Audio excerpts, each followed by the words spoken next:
Hey, welcome to my channel, everyone. Do go check out all the other videos that I've got. Today, I'm going to be talking about the family bubble. It's a topic that I do like to talk about. It's what you might call family energetics. Energetics, no, oh, well, we'll bend the rules this time. It's law. This is what we need to understand to play the game of life, especially in our family well, when we are worried or concerned or triggered by our family and beyond. But let's start with our family members when they're not showing up how we think that they should. And that goes for every last thing that they do. So I'm going to use some examples today. So what we need to understand is that we are all in energetic balance. This includes whether you've split up from the father of your children, whether you're with them or not. This bubble will always continue to be there with caveats, but let's talk about that today, just that it's always going to be there, especially right now as you're working through certain themes. And then we need to look at the more one person is, exploring any type of life experience over this way, someone else is going to be opposite. We can call that chalk and cheese. People have noticed that with siblings. Oh, they're so chalk and cheese. Yes, they're sitting in opposite because that is holding the bubble in a bubble shape rather than it being skewed. Then you and your partner or ex-partner, the same thing. You'll have plenty of things where you're the opposite. And it's so interesting as people change in the family, someone else will shift to make sure the bubble is always a bubble. Now, when you start to think about this as energetic law, you start to go, so am I making a choice here? What? Can we never be on the same page as a family? Now, there's lots to explain, and that's probably going to be my whole next book. But the biggest thing to remember today is, the point of having the family bubble, one of them is to have compassion, to appreciate people's differences. So I'm going to use some examples now so you can really ponder on this. The more I spend money, the more I'm going to create that someone is going to be a spender. The more I save, the more someone will be a spender. And then the more these two, I'm just talking as a family of four, just as an example, are going to pull the other way, midway. They'll have all their interesting little themes about money in between, but there's, often two extremes. It's very obvious in a family. Then we can go to the more I'm a clean eater, the more someone in the family is going to go the opposite way. They're going to pull. It could be a child insisting, like my Decky, who just managed to manifest crap. He would get lollies handed out by the teachers. He would find money and he would go to the store and insist on buying a chocolate bar. It was going to happen. The more I explored diet in a, more in-depth way. Now, already you might be going, well, hang on, what? Because there's a lot to think about then to go, what, am I wrong? Like, of course, but I'm right. I've got to be, clean eating. Health is the way to go. And it is, especially if you're called to that path. But I'm going to remind everyone of the energetics here. The harmony is in the middle. The harmony is in the middle of two poles, and you can purchase my new book, The Game of Life, How to Play the New Way. That's a chapter in the book around that what we think is correct and best is trying to go the perfect route. We know what might be perfect, or what we think might be perfect, but that's not the game of life. We're here to explore it in all sorts of different ways. And it's not a clean, straight line to what we think is best. Because this person over here that's going to go and eat the crap or whatever is going to show you the light in the perceived dark as well, if you're ready to see it. So for example, Decky put on a little bit of weight as he started to eat more junk. That weight is literally like a place where it can carry his emotions. He is not in his season of life to be letting his emotions up. He needed that weight to hold him there in balance, right? Because Hayden and I are more likely to let our emotions up. So he and Anthony had to balance the family out. So weight is one way to ensure that the weight, that the energy, the emotions that he's, hasn't expressed is actually able to be carried within him. If he started having tantrums and letting all his stuff up, the family unit will go kaput. Or Anthony, if the three of us were extremely emotional, Anthony would have to be super tight or maybe super obese to hold the weight of this family unit. It's really important to start to think about this, that once you see it, you start to go, oh, okay, as I shift this bubble, and how you shift will change your result. So, for example, as I got right into Ayurvedic eating, it was amazing. It was great. My health was good, but it wasn't perfect. And so that's the dark and the perceived light. family went the other way. Anthony started to buy in Muscle Chef meals or something, and I was even more than, well, look at the food you're eating, this is not good, and oh my gosh, and your health, because I was over here exploring the diet in too much of an extreme. I had gone into the spiritual ego of I'm good and I'm right and I'm doing it all the great way. But my path was encoding me to go, no, come back. You're not going that way yet. You've gone out, you've explored it, you've learned a lot, but then you will have to come back here. And I did have to come back, like right now, this was years ago. I'm too busy to be making dal every day. I actually got sick of eating so much dal. I went too far to that extreme. So that's where I saw the dark in what we might say the perceived light is. But eventually I started to realize I'm going too far. I actually do crave to have a piece of pizza with them. I actually do crave to have, you know, whatever it was, something that they were having. So then what happened is, with two extremes pulling like a tug of war with the rope, I let go a bit. I started to having just, okay, yep, I'll have a bit of crap. And of course, my health, you know, maybe it didn't go so well, but I literally let go of the rope. And so Anthony did too. And before long, he was making different choices around food or talking out loud about the issue of having, let's say, you know, the packaged meals. Next thing, he started not having them and he found a different answer, something better. And so that's the part to remember, is that we're all interconnected way more than we're actually thinking. We're thinking we're individuals here and we're all separate. We are not. We are one.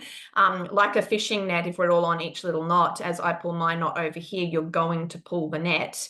But if you pull too hard, you're going to pull the net out of shape. And just like the bubble, if you pull too hard with anything, you're going to pull out of shape.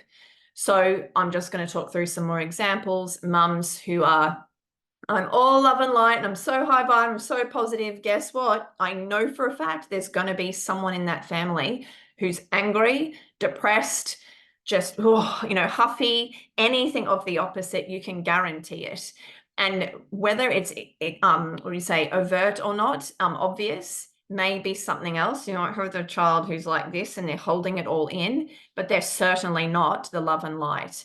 And or the other thing that can happen is, let's say you've got two children, you're pulling so hard this way, it could be the other two children are pulling in balance. So neither one of them looks extremely angry or extremely low zest for life, but the two of them are not really loving life. They're not really their true self. They might be clinging to you. They might be a little bit tantrumy, but because the two of them are the balance for you, it might not look so obvious.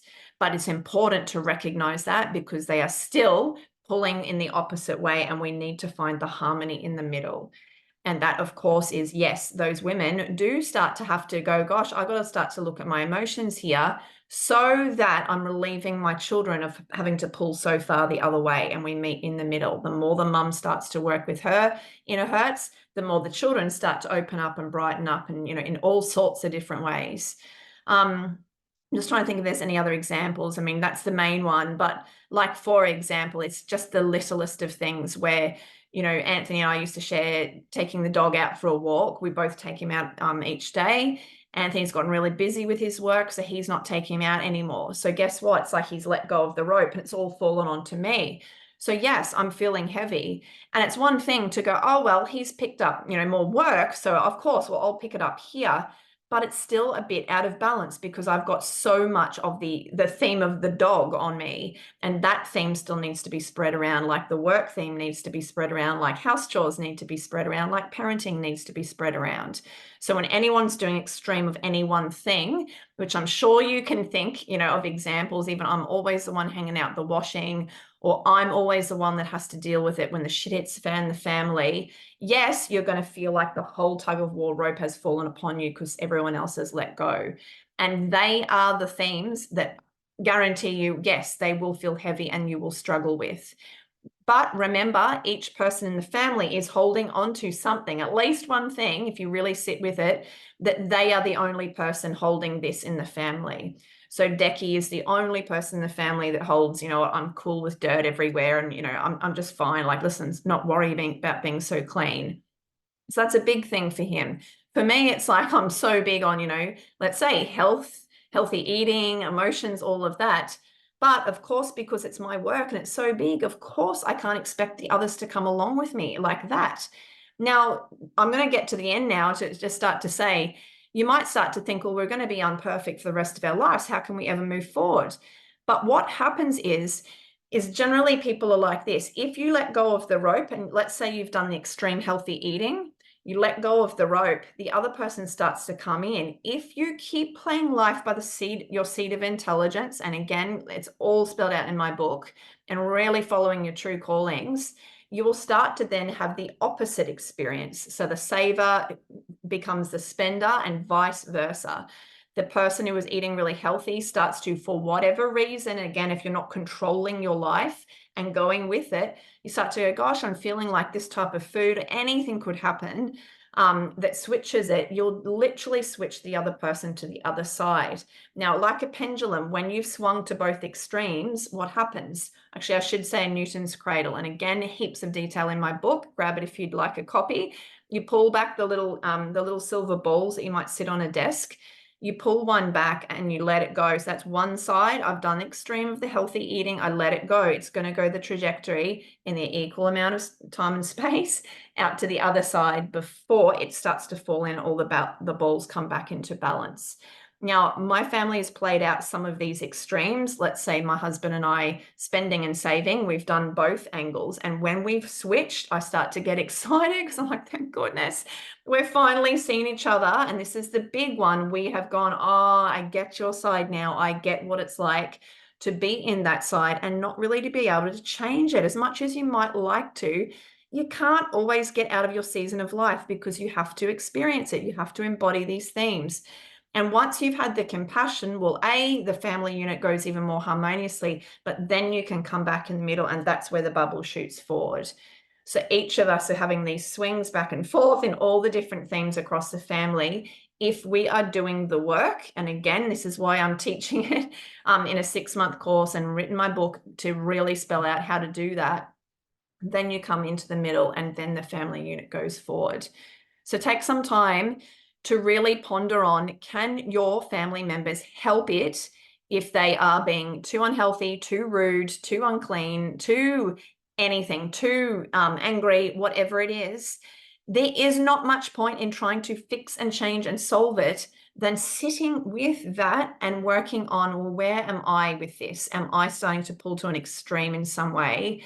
How could I let go and surrender that extremeness? It's this, what I call the spiritual ego, your monkey mind, pulling you to that edge to start to go, there's light and dark in every path. Right, what's the dark in the path that I'm exploring? And call your monkey mind out. What is the dark in this to get humble? And as you get humble, you start to march back into the middle, and then your family members will just start to literally change and come to their own realizations.